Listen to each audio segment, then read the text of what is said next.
God says nothing here. Not a warning, not a whisper, just silence until a forbidden voice answers instead. Night presses down on Saul. He's the king of Israel, but campfires glow in the valley, and his courage is leaking away. He asks God for guidance, dreams, prophets, the sacred lots, and the text repeats the same result: no answer. That silence isn't just a mood, it's a verdict.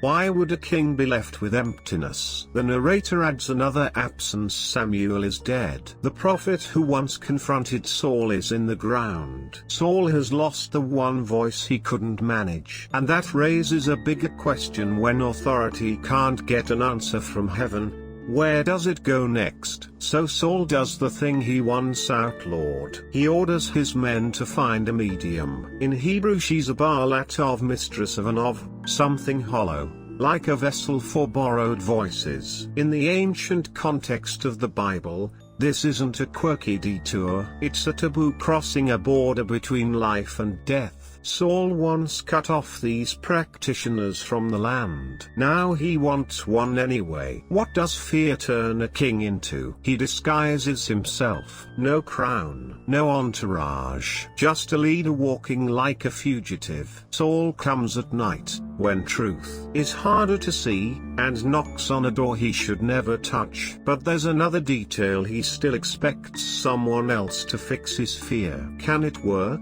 The woman at Endor is wary. She says it out loud: Saul has cut us off. Then Saul swears an oath, ironically in God's name, that she won't be punished. The king invokes the Lord to protect someone while breaking the Lord's command. If words can bend like that, what else can twist? Saul asks for the dead prophet Samuel. Imagine the room: a low lamp, a held breath. The ritual begins, and the story suddenly speeds up. She cries out. She sees something she didn't expect, and she recognizes Saul immediately. How? She says she sees a divine being coming up from the earth. The original Hebrew meaning shows us the word can be Elohim, used for God, for gods, and for otherworldly beings. The text refuses a clean label. It leaves you with one image: something rising from below. Saul still can't see. He only hears her description. Then he hears a voice. It speaks like Samuel, blunt, disappointed,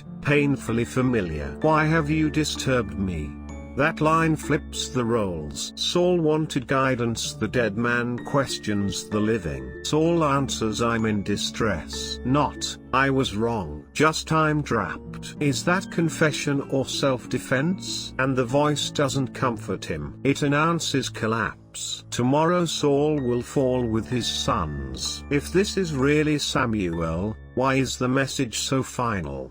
And if it isn't Samuel, why does it land with the weight of prophecy? When you see the biblical background, the scene echoes Saul's whole arc. He resisted God's word through Samuel again and again, choosing shortcuts and image control. Now he wants information without relationship, an answer without repentance. In the ancient context of the Bible, that's the lure of necromancy, knowledge on demand. But the narrative turns it into a mirror. Saul isn't gaining power over the future. He's meeting the consequences of his past. The story refuses to explain the mechanics. It doesn't say, this was a demon, or this was an illusion. It just shows the result. Saul collapses, emptied by the thing he thought would fill him. Then the woman unexpectedly feeds him a meal in the middle of a curse. Why include that mercy? Even Saul's posture is a clue. He falls full length on the ground, the body language of defeat you'd expect after battle. Before the battle even begins, he's already down. It's as if the worst judgment isn't a thunderbolt. It's realizing you've been living without an answer for a long time. Tomorrow comes. The prophecy sticks. But the real mystery isn't whether the voice was Samuel. The real mystery is why Saul went looking for any voice at all. Sometimes the Bible's scariest line is not what God says, but what God doesn't say. Which part of Saul's night at Endor feels most unsettling to you,